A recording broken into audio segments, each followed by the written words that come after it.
તાપીના અંબા ગ્રામ પંચાયતની ગૌચરની જમીન પર દબાણ સામે આવ્યું છે। ગીધમાળી આયા ડુંગર માતા પર્વત ઉપર ગૌચરની જમીન ઉપર દબાણ કરવામાં આવ્યું છે। મરિયમ માતાનું મંદિર બનાવી દબાણ કરવામાં આવ્યું છે। ગૌચરની જમીન પર ક્રિશ્ચિયન સમુદાયે મરિયમ માતાનું મંદિર બનાવી દીધું છે।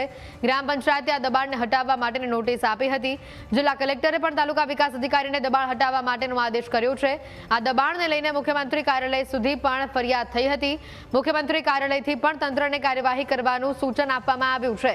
આદિવાસી સમુદાય વર્ષોથી ડુંગર પર કણી કંસારી માતાની પૂજા કરે છે। શિવરાત્રીના દિવસે ક્રિશ્ચિયનોએ પૂજાનો વિરોધ કર્યો। આદિવાસી સમાજને રોકતા દેવ બિરસા સેનાએ વિરોધ નોંધાવ્યો હતો।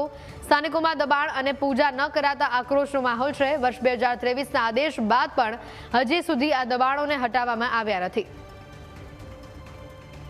આ એક્સક્લુઝિવ માહિતી આપને બતાવી રહ્યા છે અને સૌથી મોટી વિગત મુખ્યમંત્રી કાર્યાલયથી પણ નોટિસ આપવામાં આવી છે કે આ દબાણને તાત્કાલિક ધોરણે દૂર કરવામાં આવે, છતાં પણ કોઈ પણ પ્રકારની કાર્યવાહી હજી સુધી કરવામાં આવી નથી। વધુ અપડેટ્સ અને મહત્વની વાત છે, આ ઘટનાને લઈને તપાસ પણ કરવામાં આવી રહી છે। આપણી સાથે કાજલ હિન્દુસ્તાની ફોન લાઈન ઉપર જોડાઈ ચૂક્યા છે। આપનું સ્વાગત છે। રામ રામ।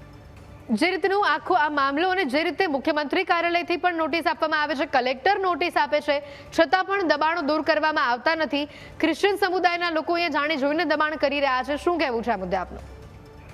જી, આ બહુ સરકારી વિભાગની બેદરકારી કહેવાય કે એવું લાગે છે કે હવે સરકારને ને સરકારી વિભાગને કોઈ સિરિયસલી લેતું જ નથી। મને એવું લાગે છે કે ક્રિમિનલોનો જોર એટલો વધી ગયો છે કે ખુલ્લેઆમ ક્રાઇમ કરે છે ને એને ખબર છે કે એ ક્રાઇમ કરશે છતાં પણ એને કોઈ અડી ન શકે। એટલું બધું કોન્ફિડન્સ જ્યારે સમાજમાં ક્રિમિનલને આવી જાય ત્યારે આવા ક્રાઇમ થાય। અવૈધ અતિક્રમણ એવડો મોટો વિષય છે કે આજે ગુજરાતમાં ગૌચરની જગ્યા ને સરકારી જગ્યા ઉપર ફોરેસ્ટ લેન્ડ ઉપર એટલું બધું અતિક્રમણ છે પણ ધ્યાન નથી દેતા।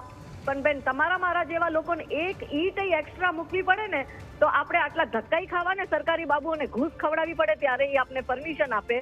તો વિચારો વગર પરમિશને આવડું મોટું બાંધકામ કેમ થઈ જાય છે? એનું મતલબ એ છે કે ફોરેસ્ટ ઓફિસર ઇન્વોલ્વ છે, ગ્રામ પંચાયત ઇન્વોલ્વ છે, જિલ્લા વિકાસ અધિકારી ઇન્વોલ્વ છે, કલેક્ટરના ડિપાર્ટમેન્ટથી ઇન્વોલ્વ છે ને અહીંયા સુધી સરકારથી અમુક લોકો ઇન્વોલ્વ હશે ત્યારે આ બધું થાય છે ને।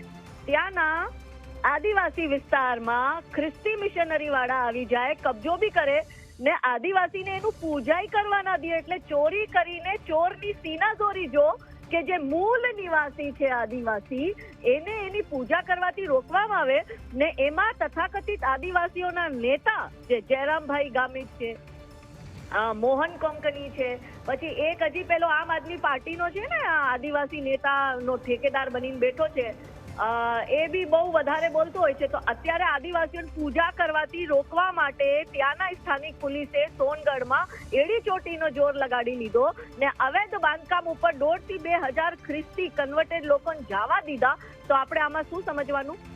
તો અગર જો આદિવાસી નેતા જયરામભાઈ ગામિત છે તો પોતાની આદિવાસી સમાજ પ્રતિ પોતાની નિષ્ઠા સાબિત કરે અને પબ્લિકમાં આવીને કહે ને જે દોષી છે, હવે તો એ મંત્રી બની ગયા, એના પાસે પાવર વધારે આવી ગયો, તો જે દોષી પોલીસ વાળા છે એને સસ્પેન્ડ કરાવે।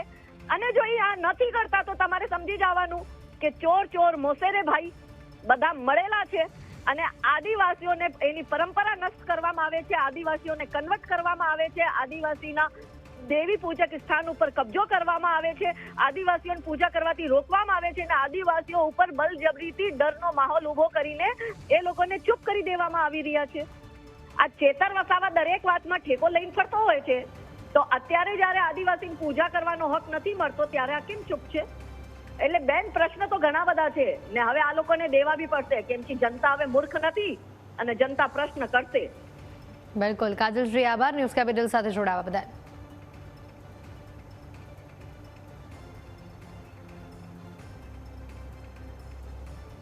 અત્યારે જે ગીધમાળી મુદ્દે પ્રશ્ન ઉઠ્યો છે, વિષય ઉઠ્યો છે, સોશિયલ મીડિયામાં ફરે છે, એ મુદ્દે એવું છે કે 2023થી ગીધમાળી પર ખ્રિસ્તી મિશનરી દ્વારા મંદિર બનાવીને દબાણ કરવામાં આવ્યું છે।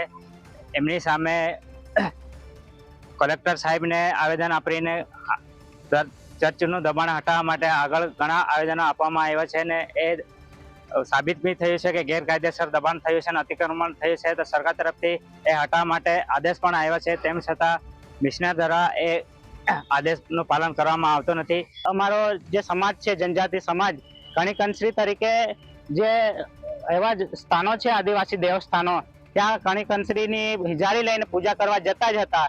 એ સમયનો ઘણો પુરાણો ઇતિહાસ છે અમારો. અને આજની તારીખે આમ જોવા જઈએ તો જે જગ્યા આજે વિવાદિત છે, જેની હાલમાં ચર્ચા થઈ રહી છે, તો હું એમ કહેવા માંગુ છું કે જે જગ્યા ઉપર જે ખ્રિસ્તી સમાજ તરફથી દબાણ કરવામાં આવ્યું છે તે ખરેખર ગેરકાયદેસર છે અને સરકાર તરફથી નોટિસ આવી છે, છતાં પણ સ્થાનિક પ્રશાસન એ હટાવી નથી શકતી. તો એના પાછળનો દોરી સંચાર કોણ છે એ મારે પૂછવું છે તંત્રને. સરકાર જોડે એટલું જ માંગ છે કે તમે પહેલા અમારા આદિવાસી જે પરમ પ્રકૃતિને જે કણિકંસરીને પૂજે છે એને જવા દો, ને હિજારી લઈને જાય એને પૂજવા દો. અને અટકાળોની તંત્રને પણ એમ જ કે આની જે સરકાર છે, સરકારે પણ ધ્યાન આપવું જોઈએ કે આદિવાસીનો જે કોઈ પ્રકૃતિ, જે કોઈ પૂજાપાઠ છે એને બંધ નહીં કરાય. આ લોકોને પ્રાર્થના કરવા દે, આ લોકોને મિટિંગ કરવા દે. અને અમારા જે આદિવાસી છે એ લોકોને કેમ નહીં જવા દેતા, કેમ નહીં પૂજાપાઠ કરવા દેતા, એ અમારો માંગ છે આદિવાસી. તંત્ર દ્વારા 3 નોટિસો આપવામાં આવી છે વિવાદિત ગીધમાળી જગ્યા માટે, છતાં પણ એ બાબતે કોકની મિલીભગત હોય એવું જણાય છે. એ બાબતે કોઈ પણ કાર્યવાહી થતી નથી. ગ્રામ પંચાયત તરફથી પણ વિવાદિત જગ્યાને નોટિસ આપવામાં આવેલ છે, કારણ કે ઉપરોક્ત જગ્યા ગૌચરની જમીન છે, જંગલ ખાતાની જમીન છે. તો આદિવાસી સમાજ તરફથી અમે એવું કહીએ છીએ કે આ જલ્દી હટાવવામાં આવે અને અમારી જે મૂળભૂત જગ્યા હતી આદિવાસી સમાજની કણીકંસરી ગીધમાળી આવ્યા ત્યાં અમારે પૂજા કરવા જવાનો હક આપવામાં આવે.